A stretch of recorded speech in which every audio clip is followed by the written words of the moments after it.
Hey, what's up, everybody? True Boxing here. Thank you for coming back to Get Hit with the Truth. So today we are doing continuing the True Boxing annual top 10s, as we are going to look at my number 8 featherweight in the world right now at 126 pounds, the former WBO champion, Robeisy Ramirez. And before we get into that, if you could smash the like button, leave a comment, or subscribe to the channel. I really do appreciate any and all support that I can get as I continue to build my channel here. So Robeisy Ramirez, entered the year number 8, but was looking to move up. He entered the year number 8 coming off of a tough upset majority decision loss in 2024 after he had captured the title earlier in the year and made a successful defense. He took on undefeated, very tall, very long Rafael Espinosa and went to war, almost knocked Espinosa out, but Espinosa rallied, closed the fight strong, and was able to defeat Ramirez by a majority decision and take the WBO title. Well, his goal in 2024 was to get that title back, to move back into contention. After the war, he took 6 months off. He returned at the end of June and took on a guy named Brandon Benitez and destroyed Benitez. Dominated him, 7th round TKO win, and that put him back as the WBO's mandatory #1 contender. And in December, a year after their first fight, he would rematch Rafael Espinosa. But before the fight could really get on their way, and this fight took a different shift in terms of how Ramirez decided to fight. He was boxing the first 4 or 5 rounds and staying away from exchanges, and that actually was playing well for him. I had him winning after like 4 rounds.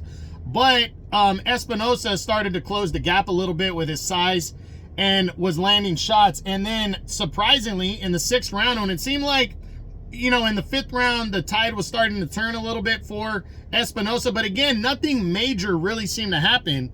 Robeisy Ramirez threw up his hand after what seemed to be a jab landed and quit. And he was heavily criticized as Espinosa would win the fight, the rematch by a TKO, and retain the title. But he was heavily criticized for quitting. They were calling it the no mas replay, and he said he was getting double vision. They went back and looked at the replay again. He was heavily criticized by the ESPN telecast, but come to find out, he broke an orbital bone in his face. So he quit in his corner. And it goes back to Billy Joe Saunders when he didn't want to continue after Canelo broke his face. These things happen, and a fighter has to make a decision in that moment.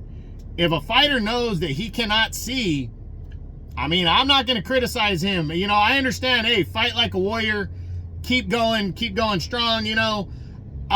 This guy fought with a broken nose, this guy fought with a bad cut, this guy fought with a broken jaw. Those to me are less worrisome than a broken eye, an orbital bone.